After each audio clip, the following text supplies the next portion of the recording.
Assalamualaikum warahmatullahi wabarakatuh. Saya Relly Wijayanti dari Tadris IPA D. Saya di sini akan mempresentasikan reliabilitas tes.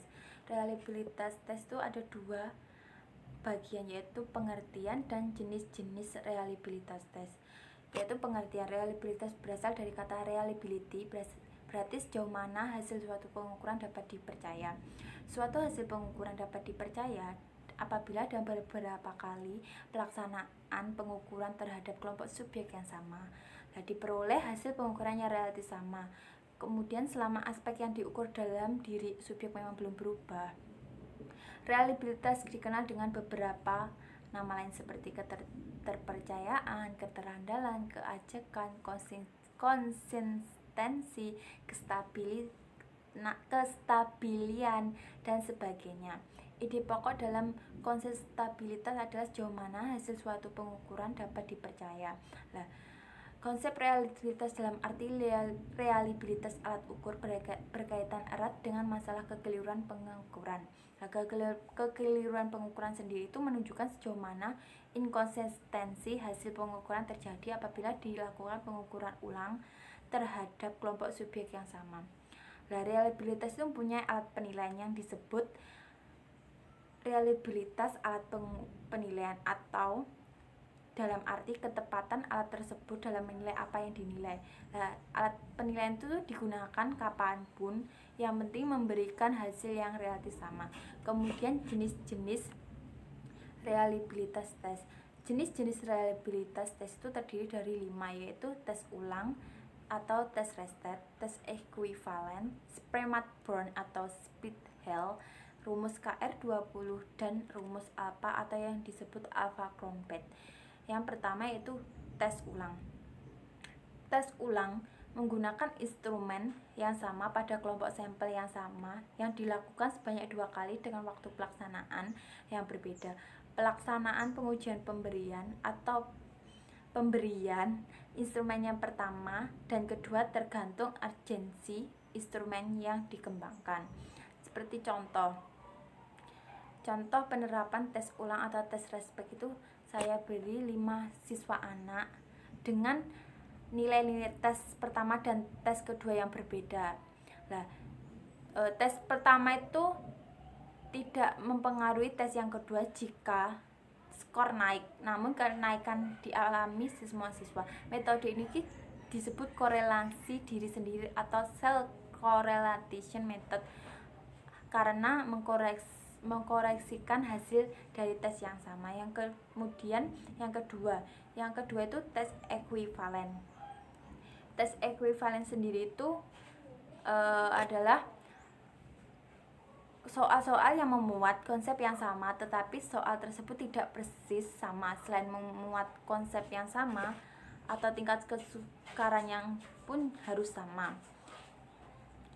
Misalkan untuk soal pemfaktoran suku 3 bentuk ekuivalen dengan bentuk, kemudian tetapi tidak ekuivalen dengan bentuk, sebab meskipun konsep suku 3 dan pemfaktoran sama, tetapi tingkat kesukarannya yang berbeda. Untuk menentukan reliabilitasnya dihitung dengan cara mengkorelasikan hasil tes untuk soal perangkat pertama dengan hasil tes dari perangkat kedua.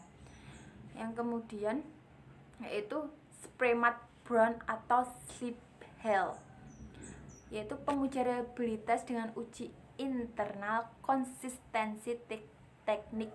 Split Hell dari Spremat-Brown dilakukan pada instrumen yang memiliki satu jawaban benar. Instrumen tersebut misalnya pilihan ganda, mencocokkan, dan yang lainnya yang hanya memiliki satu jawaban benar. Uji reliabilitas menggunakan teknik split Hell dilakukan dengan cara mencobakan instrumen sekali saja pada subjek penelitian, kemudian hasil ujian dibagi menjadi 2.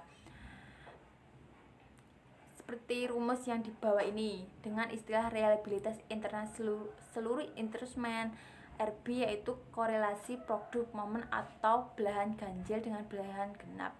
Suatu instrumen dikatakan reliabilitas Spremat-Brown itu lebih dari 0,70. Nah, jika nilai koefisiensi reliabilitas premat kurang dari 0,70, maka jumlah soal ditambahkan dengan soal yang sesuai dengan aslinya. Kemudian ada dua cara membelah butir soal atau Prematchborn, yaitu membelah item-item genap dan item-item ganjil. Kemudian membelah item-item awal dan item-item akhir. Yang ketiga yaitu yang keempat itu rumus KR20. Rumus KR20 itu sendiri itu instrumen yang dapat diuji reliabilitasnya menggunakan KR adalah instrumen dengan satu jawaban benar saja. Rumus KR yang sering digunakan adalah KR20 dan KR21. Nah, di sini saya akan menjelaskan tentang rumus KR20 dengan digunakan untuk menghitung reliabilitas speed test atau yaitu tes kecepatan. Reliabilitas KR20 dapat dihitung dengan suatu bentuk soal yang berupa pilihan ganda atau pilihan urean. Reliabilitas KR20 dapat dihitung dengan suatu bentuk soal yang berupa pilihan ganda dan pilihan urean. Lah, kemudian alpha Corbett atau yang terakhir. Alpha Corbett sendiri itu pengujian reliabilitas menggunakan uji alpha Corbett dilakukan untuk instrumen yang memiliki jawaban benar lebih dari satu. Instrumen tersebut misalnya instrumen berbentuk esai, angket, dan kuesioner. Lalu